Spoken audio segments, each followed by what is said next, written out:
Giray Sadik. He's an associate professor with the Department of International Relations at the Ankara Yildirim Beyazit University. Thank you so much for your time. Why has Armenia rejected this offer of Russian-mediated talks, considering that Russia is an ally of Armenia? As a matter of fact, that is not something new for Armenia. It has been rejecting related negotiations and UN calls for withdrawal from the illegally occupied Azerbaijani territory for almost 3 decades. So in that regard, it is nothing new.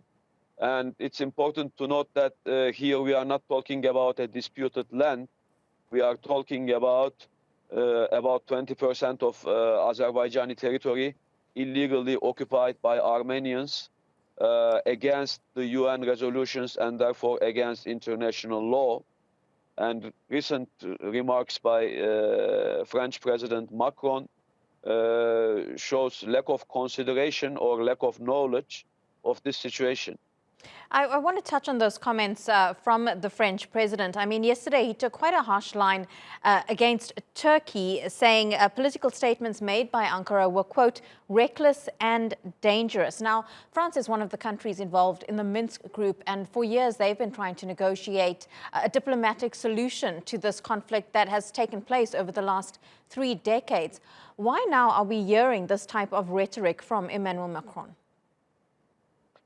For Macron, recently supporting anything against Turkey have become almost like a sport or leisure, regardless of the strategy or international law.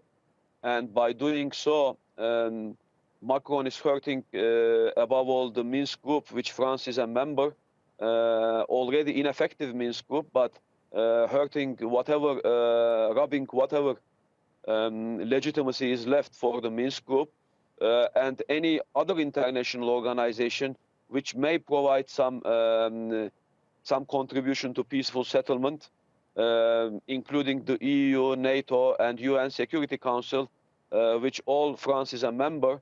But we see that France cannot act as an honest broker.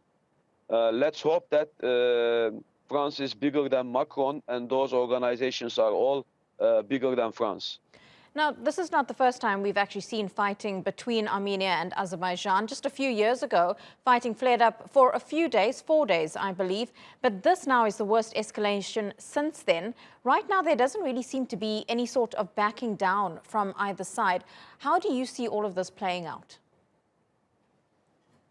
Backing down may be a wrong word, because as in previous clashes, this time also the first fire came from Armenia and Azerbaijan retaliated. This time Azerbaijan, we see also it's better prepared on the field to regain its illegally occupied rights. So it is not like two equal parties fighting over a disputed land. It is Armenians illegally occupying Azerbaijani territory against international law and related UN resolutions for almost 3 decades. And they are now recently attacking again to Azerbaijan. And now Azerbaijan is all out fighting to restore its sovereignty over its internationally recognized borders. Giray Sadik, live to us there from Istanbul. Thank you for your analysis.